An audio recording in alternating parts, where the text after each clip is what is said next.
What is going on, everybody? Today we have NFL Mock Draft 7.0 on the slate today. We're only 3 weeks away from the NFL Draft, which is crazy. Time really does fly, and there's going to be plenty of draft content up these next few weeks. I plan on having 3 more mock drafts after this one, including a 7-rounder. I'm going to have a what I would do mock draft, stepping in as the GM and making the picks as who I would personally select. I'm going to have the big board video up as well, and then after the draft, I will be grading all 32 teams' performances in this year's NFL Draft. So it should be fun. There's going to be a lot of good stuff coming up. This mock draft is like most of my previous ones, 3 rounds with trades, so it should be fun. Not a whole lot else to explain before we start, so let's get into it. Before we get to the mock draft itself, of course, I do want to start with the trades involving current NFL players, and I only have one in today's episode. This is the same trade I had in my last mock draft, Orlando Brown going from the Ravens to the Jaguars for picks 33, 106, and a future 4th rounder. I think this is fair value for Orlando Brown, who's a really good young offensive tackle, but also someone who's on the last year of his contract and wants out of Baltimore because he wants to play left tackle. The Jags don't have their long-term left tackle, so I think this would be a nice pickup, getting someone who's established and really good without having to give up either of your first-round selections. In my past mock drafts, there have been more player trades, but a lot of those would have happened earlier in the offseason, and I can't have a Sam Darnold one now that he has been traded to Carolina. So without further ado, let's officially get the mock draft itself started now. Picks 1 and 2, Trevor Lawrence to the Jaguars, Zach Wilson to the Jets. Not a whole lot really to talk about there. I think both of those picks are in Sharpie. Let's move on. The third pick is where the draft starts, with the San Francisco 49ers, who recently got this pick from the Dolphins. In my last mock 2 weeks ago, I had the Niners picking Trey Lance, and I'm going to keep that pick. I'm very undecided, though, on Trey Lance and Justin Fields here. Personally, I would probably pick Fields, but I don't think Trey Lance in this spot would be a bad pick. I think both him and Fields are very gifted quarterbacks. A lot of rumors the past week or two have surrounded to Mack Jones being this selection. I just don't think that makes sense for San Francisco. They gave up all that draft capital for a guy who's really similar to Jimmy Garoppolo, when I imagine Kyle Shanahan would rather work with someone who has the physical gifts and the physical upside like a Trey Lance or a Justin Fields. Now, the only thing going for Mack Jones with this pick is that there's no reason for the Niners to lie about it.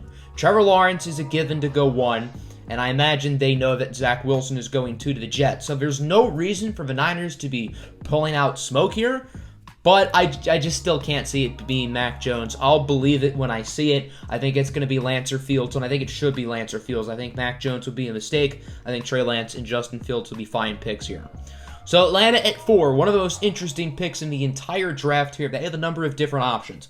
I've been on the train saying that they should pick a quarterback, and with Justin Fields on the board, I think he'd be a home run selection. Bring him back to his home state of Georgia. Matt Ryan, although is still a fine starting quarterback, is 36 years old, and I don't think Atlanta's going to be having a prospect of Justin Fields' caliber sitting at their laps anytime soon. So I would pick Justin Fields here personally. I don't think Atlanta's competing for a Super Bowl next year. I don't think that they'll be competing for a Super Bowl with Matt Ryan on the roster. I think by the time this team could be really good, Matt Ryan could be 38, 39 years old. So I think they should pick quarterback here. I think Justin Fields will be a grand slam selection. You don't have to play him right away because Matt Ryan is still good.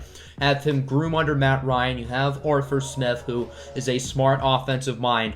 So I would pick Fields here. If they don't pick Fields, if they don't go quarterback, which is certainly realistic, I think option 2 should be trade down. This would be a hot spot for a team looking to move up for a quarterback if Atlanta was willing to deal. I think there is a solid chance they do go quarterback, but on the chance they don't, there are some teams who I could see moving up. In this mock draft, I had that team being the New England Patriots.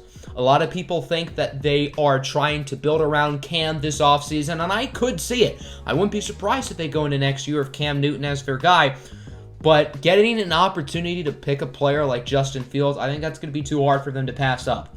Atlanta gets their haul, receiving picks 15, 47, and a future first-round selection in next year's draft. That's a lot of draft capital for Atlanta. You're staying in the top half of the first round this year.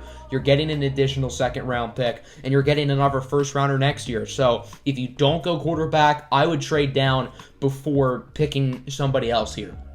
For New England, this is a great move, in my opinion.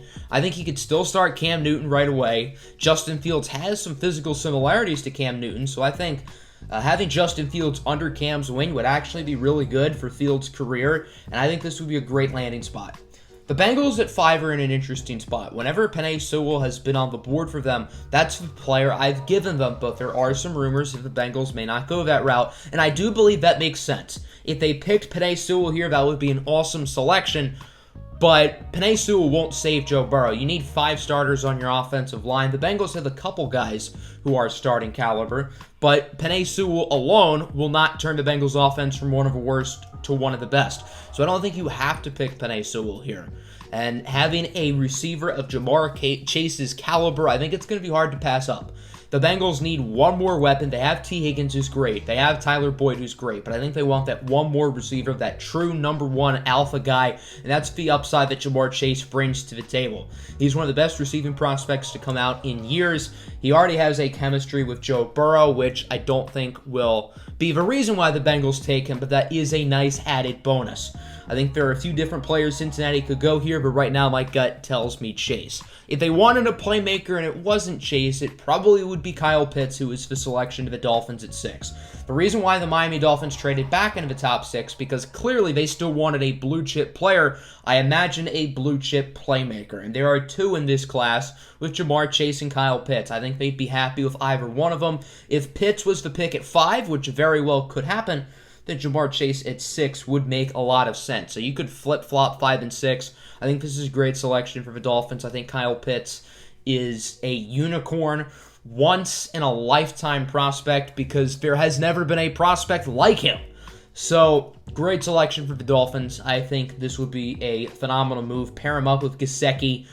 That would be a nasty duo. They have solid weapons. I think Kyle Pitts will be a home run selection. So the Lions at 7 are in a very interesting spot. I am a Lions fan myself. There are probably about 8 or 9 different players we could consider with this pick, and I have no clue who the selection would be at 7. I'd love to trade down. Maybe someone wants to move up for Mack Jones, maybe like a Washington football team. The Bears would make sense. I don't know if we'd want to trade in division unless the Bears gave us a really good offer that we would be unable to refuse. Maybe the Broncos want to move up.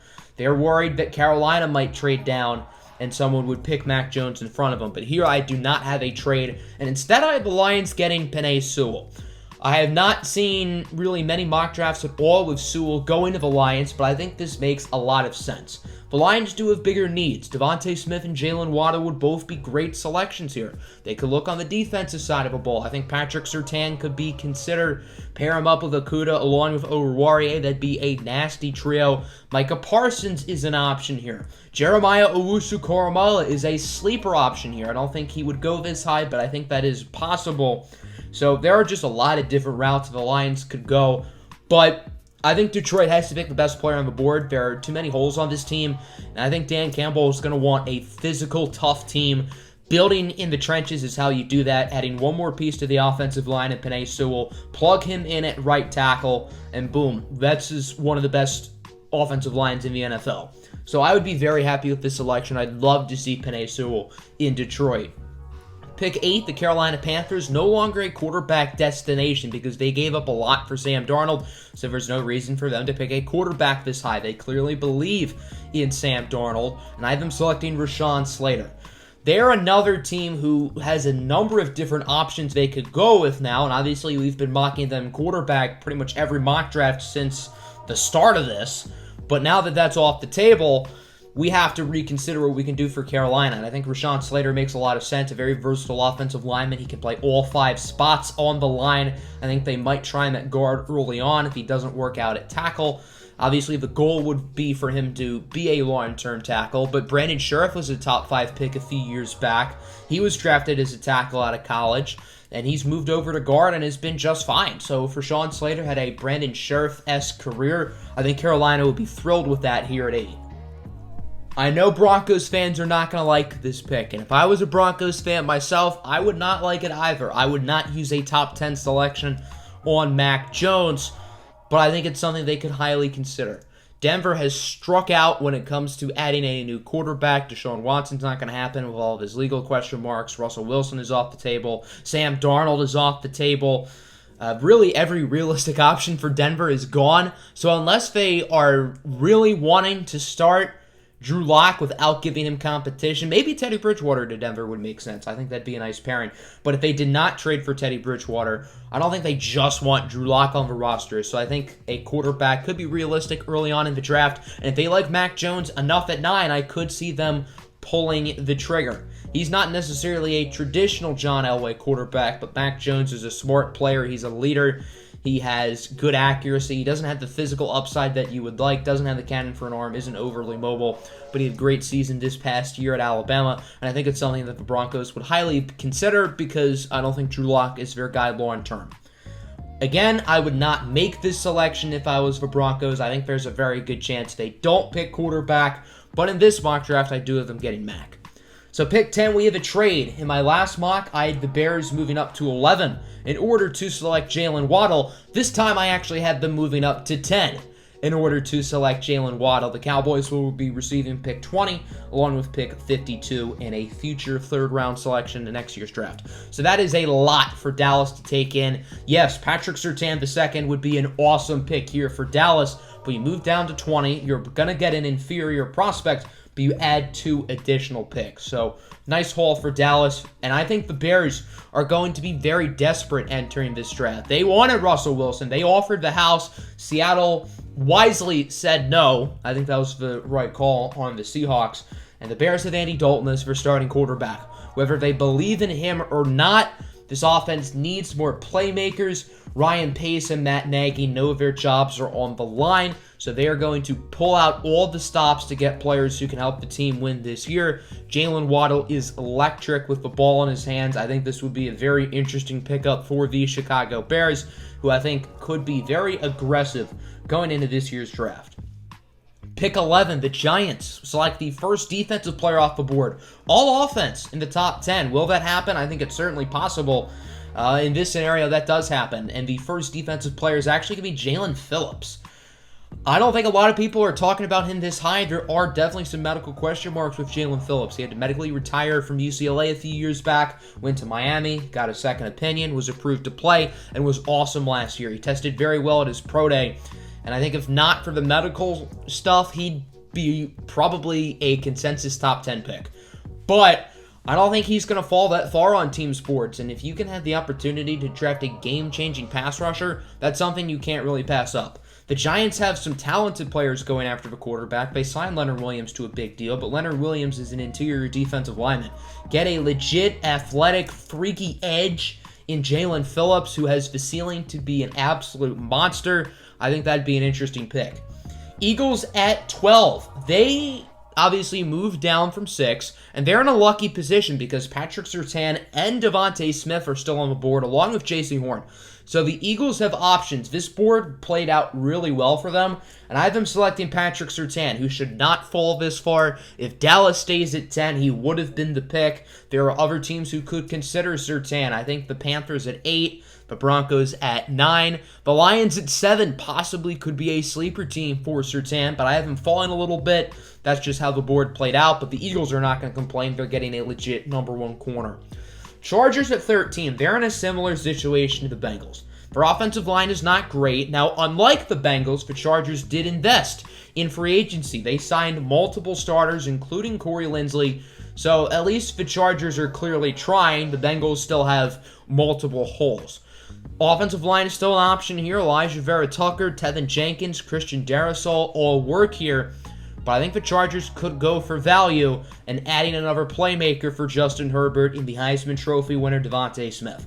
Mike Williams is on the final year of his contract, and a wide receiver trio of Devontae Smith, Mike Williams, and Keenan Allen. Sheesh, that's filthy. Vikings at 14. This is a really good trade back candidate, but there wasn't really a trade partner that I found that would make sense. So I have the Vikings staying here, getting Kwity Paye, the edge rusher out of Michigan. I think they could look at offensive line. I think they could look at the secondary. But I do think they want another pass rusher alongside Danielle Hunter. The interior of their defensive line is real good. They signed Dalvin Tomlinson in the offseason.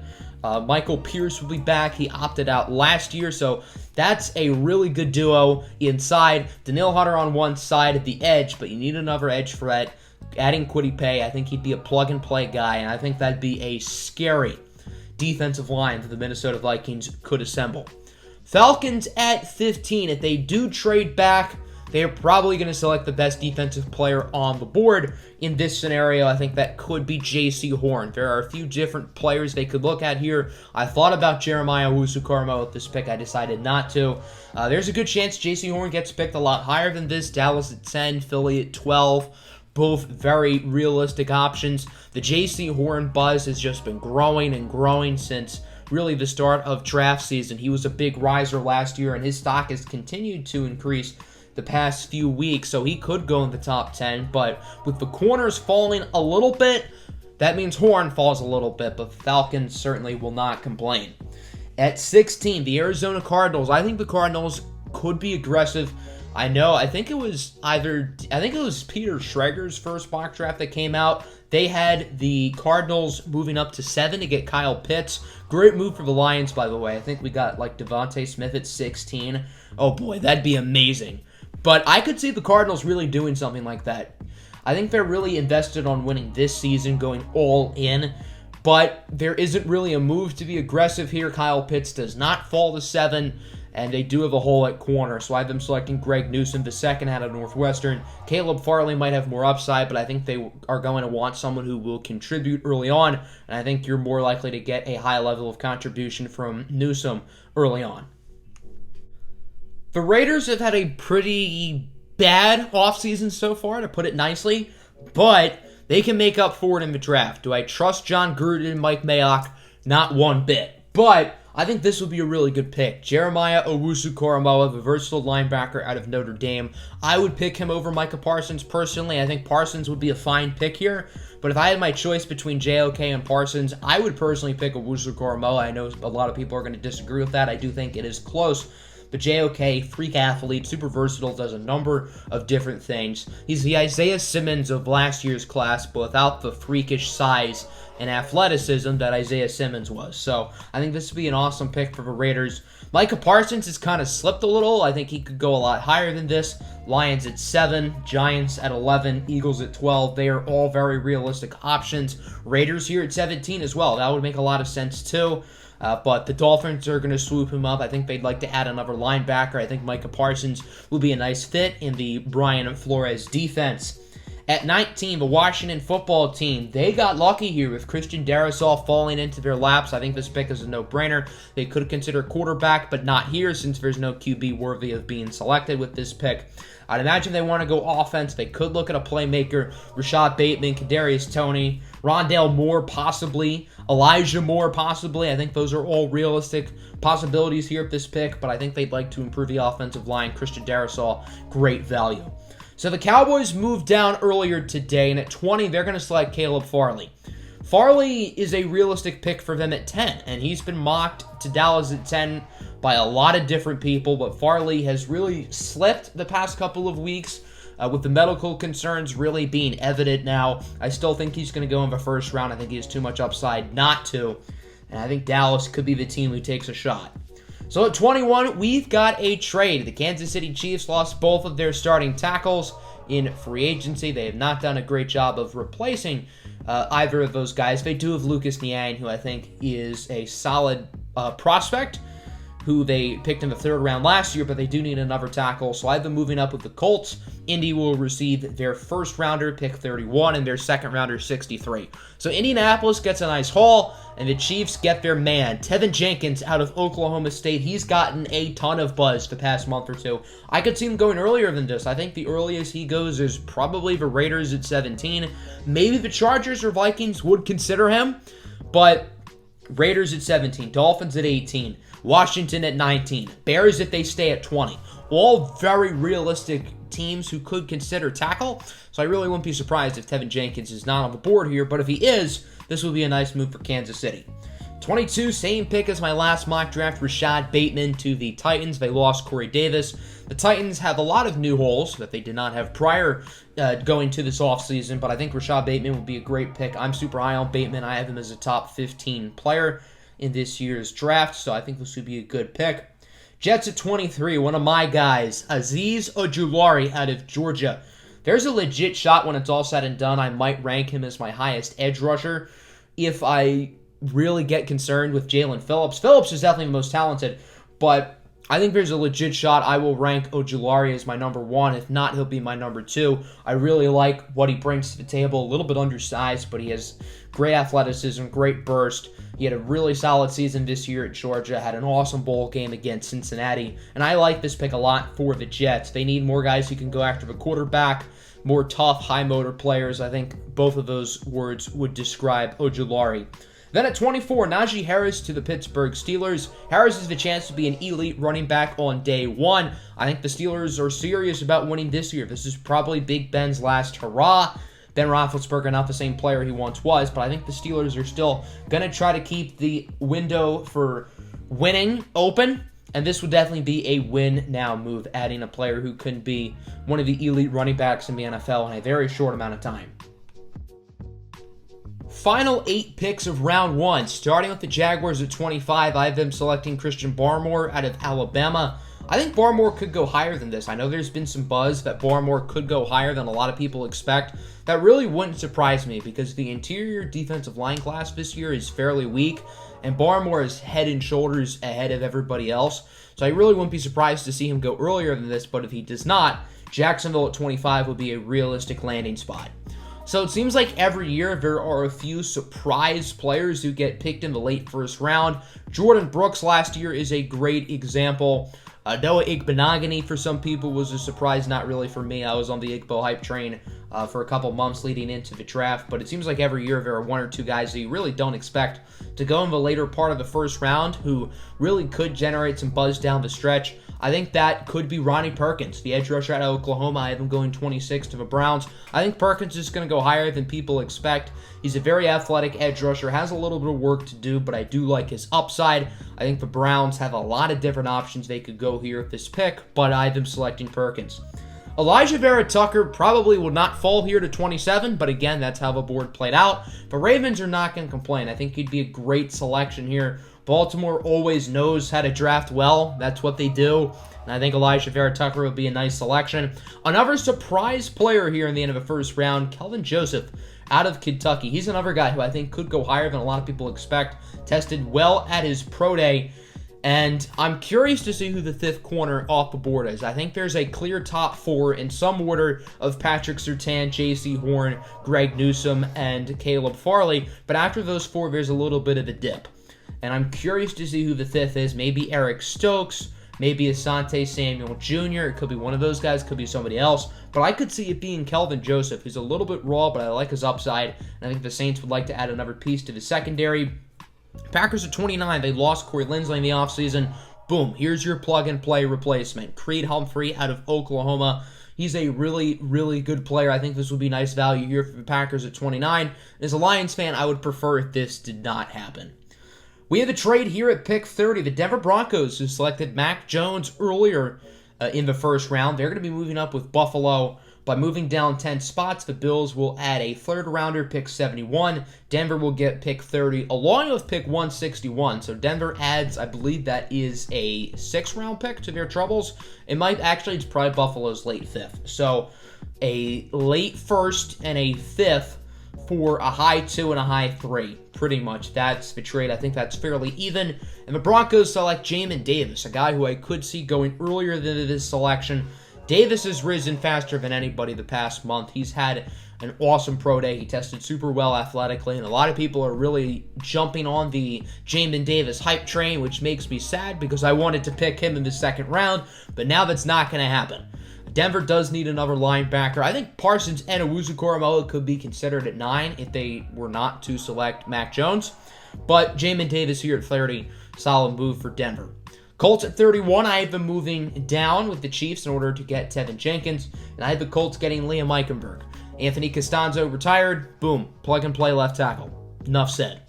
Bucks at 32, this is an interesting one. I have them getting Elijah Moore, the wide receiver out of Ole Miss. I understand their wide receiver core is loaded, but it does not hurt to add more playmakers. Antonio Brown has still not been re-signed. They don't have a clear third receiver. Scotty Miller is fine, but I think they'd love to upgrade if they could. Tom Brady always loves to have more weapons around him, and Elijah Moore would be very solid value. You plug him right into the slot, boom.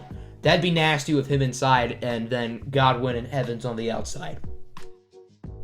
Let's move on to the second round now, and Jason Owe to Baltimore really intrigues me. The Ravens have a good history of drafting raw and athletic pass rushers and developing them into very good players. I would really like to see Owe end up in Baltimore. I think that's his best chance for success. Jason Owe is a freak athlete, unlike really anyone we've ever seen at that edge rusher spot. So I think having him in Baltimore would be a perfect landing spot, and I think this would be good compensation in the Orlando Brown trade. 34, the Jets get Travis Etienne, running back Clemson. They need a running back pretty badly. So I think Etienne would be a nice pick, a very good option in the pass game for Zach Wilson, and obviously someone who can make plays with the ball in his hands. Falcons at 35 get Trayvon Moehrig, safety out of TCU. I think Moehrig could go noticeably higher than this, and I think he should go higher than this. I think Trayvon Moehrig is really, really good. And kind of like with Christian Barmore, the safety class is not great, with Moehrig being head and shoulders ahead of everybody else. So I could see him going a lot earlier, but how the board played out, he falls to 35. The Atlanta Falcons, they really lost everything at safety. Ricardo Allen, DeMonte Casey, Keanu Neal, all gone. So I think Trayvon Moehrig would be a good starting point as a replacement. 36, Javontay Williams going to the Miami Dolphins. They need to add a running back. They did not sign one in free agency, which is smart. Don't invest your money on running backs, kids. But Javontay Williams is really good. He's right up there in the Najee Harris, Travis Etienne tier among the top running backs in the class. I think this would be a great pick. One of my more interesting moves right here at 37, I have the Arizona Cardinals moving up. So the Cardinals will be receiving 37 along with pick 150. I believe that is a fifth from the Eagles. Philly will be moving down 12 spots. They get 49, and they also get a 2022 second rounder. So the Eagles will have 5 picks in the first 2 rounds of next year's draft. They only have to move down 12 spots to do so. The Eagles have a lot of day 3 picks. I think they'd be willing to part with one of them. And for the Arizona Cardinals, again, I think they're going to be aggressive. I think they're going to be bold. And how about adding Rondale Moore to this offense? I think that'd be one really interesting pickup. Another player for defensive coordinators to game plan against. I would really like to see the Cardinals get a guy like Rondale Moore. I think that'd be a ton of fun. 38, the Bengals, they go offensive line with Quinn Miners out of Wisconsin-Whitewater. He is the second center off the board, not Landon Dickerson. I could see Dickerson going before Miners, but in this scenario, I have the selection being Miners. Quinn Miners is versatile. Not only can he play center, but he can also play guard. The Bengals need guard pretty badly. They could also use center, although Trey Hopkins isn't the worst. He's better than what they have currently at guard. Let's put it that way. So you could always start Miners at guard early on, and if Trey Hopkins turns out to really just not be that good, coming off his injury, then maybe you would put Miners back at center. Panthers at 39. Let's get some weapons for Sam Darnold and Pat Freiermuth, the tight end out of Penn State. You got some O-line help in the first. Now add a playmaker here in the second. I think this would be a nice selection for Carolina if they don't go Kyle Pitts in the first round, which is realistic. If he falls, which I don't think he will, but if he was on the board for Carolina, that'd be an easy pick for them. 40, Gregory Rousseau to the Bills. They move down 10 spots. They get a very interesting player. Rousseau's stock has fallen the past couple of weeks. He had a poor performance at his pro day. I still think there's a lot to like with him. I would still pick him over Jason Owe personally. I mean, Rousseau only played 1 year of college, and he was damn good in that 1 year, but there are some questions about him. Can he be a good run stopper? Does he have the quickness to be a good NFL pass rusher? Was that 1 year a fluke? A lot of questions with Rousseau, but the Buffalo Bills, I think they're missing that one piece. And that Rousseau very well could be that piece. If Gregory Rousseau turns out to be the star that we all think he can be, then the Bills' defense just gets even more better. I know that's not grammatically correct, but we're going to go with it. And, man, this would be a really interesting pickup for the Bills. Lions at 41, I have them selecting Zaven Collins, the linebacker out of Tulsa. I think this board has really played well for my Detroit Lions. I would be ecstatic with Terrace Marshall here. I have Marshall as a top 20 player in the class. I really, really like him. But if we don't go Marshall, Zaven Collins would probably be next on my list. I'd be super psyched about adding Zaven Collins, a 6'4", 260-pound linebacker who moves fluidly in coverage. I think this will be a nice fit. We need a lot of help on the linebacking core, and I'd be pretty excited to have Zaven Collins on the defense. Terrace Marshall won't have to wait a whole lot longer to hear his name, though. He goes to the Giants at 42. I know the Giants signed Kenny Golladay to a big contract. I know they have talent behind him. Darius Slayton's a good player. Sterling Shepard, when healthy, is a good player. But it never hurts to add more, and I think Terrace Marshall, who's one of the youngest players in this draft, has a ton of upside. He can play on the inside and the outside. Sterling Shepard has a history of injuries, and Darius Slayton's contract does not last forever. So I do think adding another weapon here for Daniel Jones in the second round is very realistic. And also, value-wise, this is a steal. As I said, I think Marshall's a top 20 player in this class. I don't think a lot of people are as high on him as I am, but here on 42, this is really good value, and I think most people would agree. Niners at 43, they get Eric Stokes. Richard Sherman is out the door, and they need more help at corner. I think this would be a nice value for Stokes. Levi Owusu, interior defensive lineman out of Washington, going to the Dallas Cowboys. They need more help on the interior defensive line. This could be an offensive lineman. Hell, this could be another defensive back. But I think Owusu is very solid value here.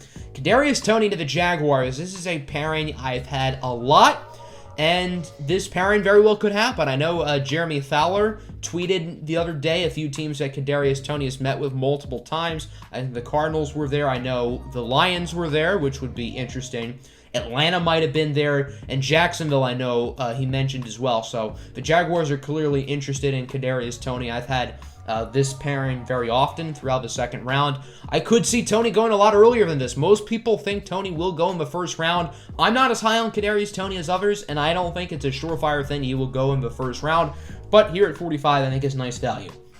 Atlanta at 46, they got this pick from New England in the Justin Fields trade. Atlanta going to add more pieces to the defense with linebacker Nick Bolton out of Missouri. He's a little bit raw, but he's athletic, physical linebacker who I think has nice upside. Could see him going a lot earlier than this, so pretty good value.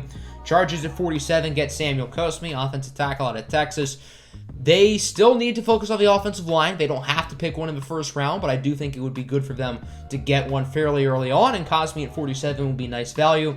And Brady Christensen, offensive tackle, BYU, going for Raiders at 48. The Raiders have totally dismantled their offensive line. They did re-sign Colton Miller to a big contract, but Brady Christensen tore it up at his pro day. I don't think he'll go in the first round, considering he's one of the older players in this draft. He's already 24 years old. I think he turned 25 during the NFL season.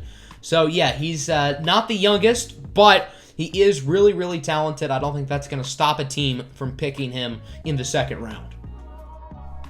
The Eagles moved down 12 spots, adding a second-rounder next year. I really like the player they're selecting. Nico Collins, wide receiver out of Michigan, a high-level recruit who did not play this past season, but he looked awesome during the Senior Bowl.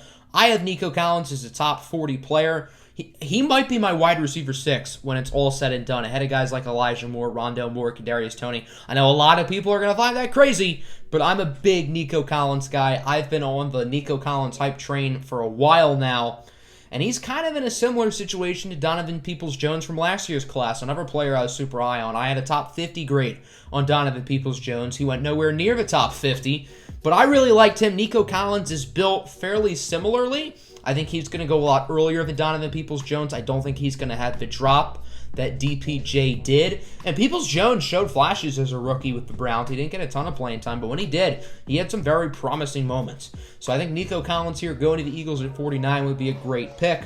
Amon-Ra St. Brown, wide receiver out of USC to the Dolphins. They drafted Kyle Pitts in the first round, but that's not enough.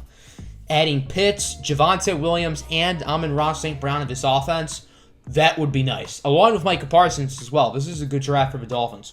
Baron Browning, linebacker, Ohio State to the Washington football team. Their defense was really good last year. Their offense is certainly the bigger question mark, but I do think they may want to add another linebacker. I think Baron Browning will be nice value. Another guy who tested super well at his pro day, has a ton of upside. I know a lot of people really like him. Dylan Ray Dunes, offensive tackle, North Dakota State to the Dallas Cowboys. I think this is nice value. Dallas, would you rather Patrick Surtain at 10 or Caleb Farley, Dylan Ray Dunes, and the Bears' third rounder next year? I think some people would answer Surtain to that question. I think some people would answer Farley, Raduns, and the draft pick. So I don't think you could really go wrong either way if you're Dallas, either staying at 10, getting Surtain, or making that trade with the Bears, adding Caleb Farley in the first, getting Levi Onwuzurike with your first, second round pick, and now getting Dylan Ray Dunes. They need to draft an offensive tackle early on, in my opinion, because Tyron Smith is not getting any younger, and he's also had a lot of trouble staying healthy. Asante Samuel Jr., cornerback, Florida State to the Tennessee Titans. I think this would be really nice value here in the later part of the second round for Tennessee, who does need some help at corner with Malcolm Butler and Adoree Jackson now out the door. We've got another trade. The Bengals historically do not make a ton of draft day trades, but they still need help on the offensive line. Wyatt Davis is still on the board, and their lack of draft day trading history is not going to stop me from making this move. So the Colts trade down for a second time today. The Colts will be receiving pick 69. Nice. Along with the Bengals' third rounder next year's draft, Cincinnati will also be getting the Colts' sixth rounder in next year's draft. So the Bengals move up 15 spots. They swap a future 3 for a future 6. So Indy trades back twice today. I think the Colts have done a really nice job capitalizing on value. And the Bengals, you add Jamar Chase in the first round, and now 2 legit starting day 1 offensive linemen in Quinn Miners and Wyatt Davis. Cincinnati's been crushing this draft. Landon Dickerson probably should not be on the board here at 55, but the Steelers, who lost Marquise Pouncey to retirement, they are not going to complain. They will happily pick him up if this draft really happened and Landon Dickerson was still on the board. The Steelers would run the card up to the commissioner. 56, Carlos Basham Jr., edge rusher, Wake Forest to the Seahawks. I think they should go offensive line if they can, if the value is there. And with Alex Leatherwood still on the board, yes, the value is still there. But they also need pass rushing, and I think Boogie Basham would be a solid pick. Speaking of Alex Leatherwood, he will go 57 to the LA Rams. The question with Leatherwood is, where will he play in the NFL? Does he have the size and length to be a starting offensive tackle? And if not, he can always slide over to guard, and I think could still be a really good player. So I could see him going a lot earlier than this, but the Rams get nice value. They're not complaining. Ravens at 58 get Jamar Johnson, safety, Indiana. This is a guy who's really risen up boards. Will he be the second safety off the board? I don't know, but there's certainly a chance. He's definitely risen a lot these past few weeks. The Ravens could use some more help in the back end of their secondary. Tyson Campbell, cornerback, Georgia to the Browns. He has really all the physical tools to be great, has a very high ceiling. This same team just drafted Greedy Williams 2 years ago. I don't think Tyson Campbell is the prospect that Greedy Williams was. I really like Greedy. I had a top 10 grade on him. That might have been a bit too high. But drafting another lengthy corner with a high ceiling, I think would be a nice move. Dyami Brown, wide receiver, North Carolina to the Saints. I've been pronouncing it Dyami Brown, but it's actually Dyami. My apologize. Again, not grammatically correct, but I really like Brown. He's been one of my guys throughout this draft process, and I think the Saints would like to add another playmaker to the offense. Tutu Atwell, wide receiver, Louisville to the Bills. Add another piece.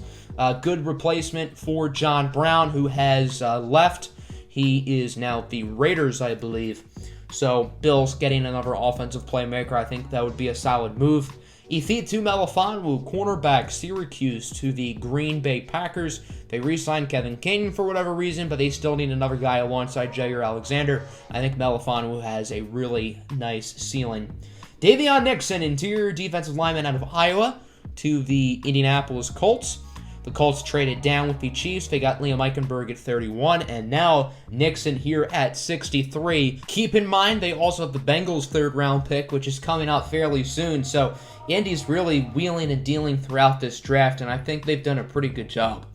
Bucks at 64, they get Milton Williams, interior defensive lineman out of Louisiana Tech. In my last mock, I had the Bucks moving down for their first-round pick to 37, which originally belonged to the Eagles. I had the Eagles moving up, getting Elijah Moore, and I had the Bucks getting Milton Williams. So now they get him at 64, which is certainly better value. I think this will be a solid pick. Williams is another guy who's really risen these past few weeks, and I think the Bucks, if they have a need, which they really don't, but if you were to pick out one need, it's probably adding somebody in the front seven. On to round 3. The Jaguars get Javon Holland, defensive back, Oregon. Holland is a very versatile player. He has experience at nickel corner along with safety, and I think the Jaguars will be able to use him in a number of different ways.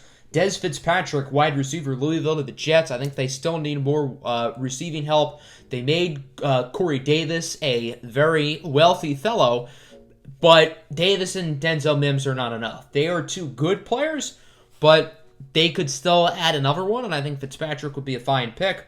Texans are finally on the board. It's been a rough past few months with the Texans with the Deshaun Watson trade rumors and now the Deshaun Watson sexual assault allegations. So it's not been pretty for Watson and the Texans, but business still goes on. Houston gets Alan McNeil, interior defensive lineman out of North Carolina State. I think they want to start a new identity, whether somehow Watson sticks around or not, which is very unlikely that Watson will ever play again for the Texans, but on the off chance he does, I still think they want to build a new identity, add some pieces in the trenches. Joseph Osai falls to the 3rd round. Atlanta's going to swoop him up. Another nice selection for the Falcons. He probably won't fall this far, but that's just how the board played out, and I think this would be a good pick. Colts at 69. Nice. Select Tylan Wallace, wide receiver out of Oklahoma State. The Colts have a lot of talent at receiver. T.Y. Hilton's back. I'm very high on Paris Campbell. I think he'll be quite good next year. Michael Pittman's a good player. Zach Pascal's a nice player, but I think they could use somebody else as well. None of those guys are great at this moment, so I don't think it hurts to add more, and I think Tylan Wallace would be a fine pick. Jabril Cox at 70, another player who probably shouldn't fall this far, but the Eagles are not going to complain about it. Rather, they're just going to swoop him up and add him to their not-so-great linebacking core. Kenneth Gainwell to the Bills at 71. This is an interesting pick. Gainwell can play running back along with receiver, and he's a very versatile chess piece that I think the Bills would really love to have. Another player for defensive coordinators to game plan against. I think Josh Allen would really like him. And then Detroit at 72. The Lions have not picked a receiver yet. They need a receiver pretty badly, and luckily for them, there are plenty of good options on day 2. Here I have the Lions getting Amari Rodgers. So the first 3 picks for Detroit, Penei Sewell, Zaven Collins, and Amari Rodgers. I'd be pretty excited about that. Plus, we still have another 3rd rounder from the Matthew Stafford trade. So I think the Lions have a better future than people expect as long as this new regime is a lot better than the previous regime. Paulson Adebo here at 73 going to the Panthers. I think he should go higher than this. I really like Paulson Adebo. I think he's quite good. Did not play this past season as an opt-out, but I mean, he could have entered last year's draft, possibly been a 1st rounder, maybe a high 2nd. So I could see him higher than this, but he hasn't played in a year. I think there are still some question marks with him, but I think this would be a great move for Carolina.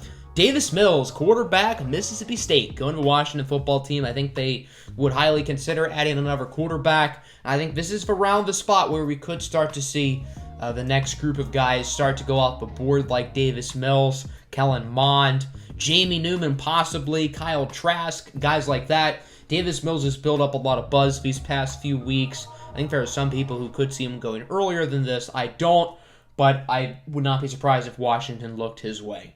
Tommy Tremble, tight end Notre Dame, going to the Dallas Cowboys. I think they could add another tight end. They have great receivers. They have Ezekiel Elliott at running back, but I think they need their Jason Witten replacement. Dalton Schultz is, I think they could use another guy, and I think that could be Tommy Tremble.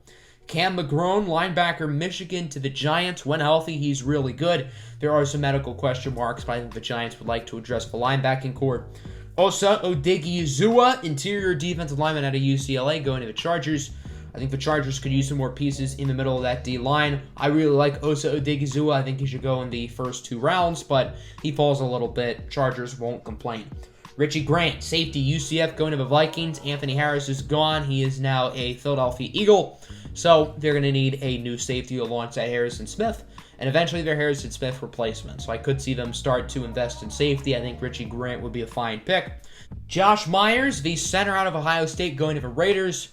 Rodney Hudson has been traded, and they need a new starting center. Boom, here it is, Josh Myers. Raiders back on the board at 80. They're going to go with Tyler Shelvin, interior defensive lineman out of LSU. A big body for the middle of the defense who can stuff rushing lanes. I think this would be a solid use of the Raiders' back-to-back third-round selections. I think Miami would like to add another pass rusher on day 1 or 2. There are a lot of good options here throughout day 2 that the Dolphins could consider, and here I've been getting Joe Tryon out of Washington. I think he'd be a nice fit, and yeah, I think this would be a pretty solid pick.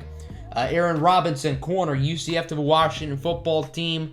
Again, they don't have a ton of holes on defense. That unit was really good, but I think corner could be another position they look to add upon, and I think Robinson would be a fine selection. Walker Little, offensive tackle, Stanford to the Bears. Kind of like Paulson Adebo, another Stanford guy. Walker Little has played, I think, 1 game in the past 2 years. I want to say, I could be wrong. He was once regarded as a top 10 potential pick.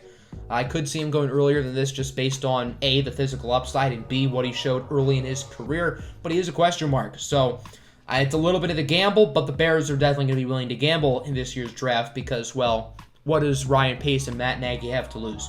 Trey Smith, guard, Tennessee, to the Philadelphia Eagles. I really like Trey Smith. I think he's one of the most talented players in this class, but there are some medical question marks. If it weren't for the medical, we'd be talking about him as a potential fringe first rounder. I could see him going earlier than this, but again, how the board plays out, I don't think the Eagles are going to complain. I think they could go offensive line earlier than people expect, and I think if Trey Smith stays healthy, he'll be great. Jalen Mayfield slid down the board. He falls here at 85 to the Titans. He had a shaky pro day. Really does not look like he'll be a high-level tackle at the next level. If he does, that'd be great because Tennessee could use one with Dennis Kelly out the door. But I could see him going later than people expect. And I was kind of high on Jalen Mayfield, but the more I've thought about it, I could see him going a little bit later than people expect. I don't know if he's going to slip this far, but I think it is possible. Titans are not going to complain because this is very solid value, though. Brevin Jordan, tight end Miami to the Jets. He tested surprisingly poor on his pro day. I was expecting a lot more from him, but I still think he should go on day 2, and I think the Jets could use another weapon. Israel Mukwamu, cornerback, South Carolina to Steelers. This is a tall, lean, lengthy corner. Mike Hilton and Steven Nelson are out the door. Yes, those guys were both built like slot corners, and Mukwamu certainly isn't, standing at 6'3", but I think this is nice value. I think Mukwamu has the physical skills to be really good. And then Peyton Turner, edge rusher, Houston to the LA Rams here at 88. I think they need more bodies in their front 7. Yes, Aaron Donald is great, but no, it cannot just be the Aaron Donald show. You need more guys around him, and I think Peyton Turner would be a nice addition. The Browns with 2 late third-rounders starting at 89. I have them getting Marlon Tuipulotu, interior defensive lineman out of USC. Again, I think the Browns could look to add more players in the middle of that defense. They drafted an edge rusher in round 1 with selecting Ronnie Perkins. Now they're adding another piece to the front 7 in Tuipulotu. Kendrick Green, guard, Illinois to the Vikings. I think I had Green going here last time, and I had them picking him again. The Vikings could use some help on the offensive line. It seems like they always need help on the O-line. But I like Kendrick Green a lot. He's certainly risen these past few months. I think this would be a pretty good pick. Dwayne Eskridge, wide receiver, Western Michigan, to the Cleveland Browns. Eskridge, he had a really good Senior Bowl. That's where people really got to know him. Not the biggest, only 5'8", but he's explosive. I think you can put him in the slot, and I think he could be pretty good. Stone Forsythe, offensive tackle, Florida. This is a name who's really starting to generate some buzz, and I think the Packers would like to add another offensive tackle. Shaun Wade, corner, Ohio State to the Bills. I really like this pick. Shaun Wade had a bad season this year for the Buckeyes. It's clear that he's really a primary slot corner who shouldn't be playing on the outside. Bills need a slot corner. So if you can get a player who has a chance to be really good in the slot here in the 3rd round, I think this would be a nice move. Pete Werner, another Ohio State player. He is a linebacker going to the Kansas City Chiefs. They could use some linebacking help. I think that's pretty evident, and I think Warner would be a nice selection. And then Michael Carter, running back, UNC, going to the Bucs, another offensive playmaker for Tom Brady. Leonard Fournette and Ronald Jones are not receiving threats, so I think adding someone who can catch the ball out of the backfield like Michael Carter would be a good pick for Tampa Bay. Now on to the compensatory third-rounders, the final 10 picks of the day, starting with New England at 96. I have them selecting Elijah Griffin, cornerback out of USC. I think the Patriots like to add another corner. This is their first selection since Justin Fields, and I think Griffin has the chance to be pretty good. Hamza Nasir-Ladin, a safety linebacker hybrid out of Florida State. He's been one of my guys for a while. I really liked him entering last year's draft, decided to stay in school, and he is going to be in this year's draft. I think he's really, really good. I think this would be a nice selection. So the Saints at 98. I originally had this pick penciled in as Quincy Roche, the edge rusher out of Miami. But I thought about it, and I changed it to Kellen Mond, quarterback out of Texas A&M. So the New Orleans Saints have two players who they believe can be starters in Jameis Winston and Taysom Hill. My opinion, only one of those guys is a starting caliber quarterback. His name is Famous Jameis. I think he's noticeably better than Taysom Hill. But neither of those guys are signed long-term. Winston's on a one-year deal. I know Taysom Hill signed that super big contract a few weeks back, but none of the money's guaranteed. The Saints can easily cut him after next year, which they probably will. So they don't have a long-term quarterback, and I think adding a guy like Kellen Mond, who has a lot of potential and could go earlier than this, I think it's something that is a lot more likely than I thought a few weeks back. I eliminated the possibility of them looking at a quarterback until day 3, but the more I thought about it, I do think they could highly consider this. Keith Taylor Jr., cornerback out of Washington, going to the Dallas Cowboys, another corner. They got Caleb Farley in the first, but their cornerback room is pretty bad. They could use another one. Kenny Yeboah, tight end out of Ole Miss, to the Titans. Another Ole Miss weapon going to Tennessee on day 2. It worked out a few years back with A.J. Brown. Jonnu Smith is out the door. I think they could use another tight end. They had a few players there. I'm pretty sure they still have Anthony Ferguson. He was fine last year. He had some good moments, but I do think they would like to add another tight end. Darius Stills, interior defensive lineman, headed to the Detroit Lions. The Lions need some players in the middle of that D-line. That run defense last year was eek. Niners at 102 get Jackson Carman, offensive lineman out of Clemson. Does Jackson Carman have the size and length to play tackle? Probably not, but with the Niners, that's fine because they have Trent Williams and Mike McGlinchey. The Niners do have holes at guard. So Carman, I think, has the size you need to play guard. Plug him right in. Boom. Monty Rice, linebacker, Georgia, to the Rams. Another addition to the front seven. Again, it cannot just be the Aaron Donald show. Not that Monty Rice is going to be going after the quarterback every play. He's more of the cover linebacker, but I still think they could use some more pieces there. Cornell Powell, wide receiver, Clemson, to the Baltimore Ravens. Powell had a really solid season this year for the Tigers. I could see him elevate his status here on to day 2, and the Ravens need more weapons. So I know I said I originally had Quincy Roche penciled in at 98 to the Saints, and I changed that pick to Kellen Mond. So you'd think I had the Saints picking Roche here, and that very well could happen. But I do really like Jacoby Stevens to the Saints here at 105, and I've decided to keep that pick. Stevens is a name who's risen these past few months. Keep him in Louisiana. Saints adding another piece to the secondary. I think this would be a fine pick. Hope you guys enjoy. Let me know what you think in the comments below, whether you agree, disagree. I know there are a lot of people who always disagree. I understand that. That's the mock draft industry. But that's for fun, right?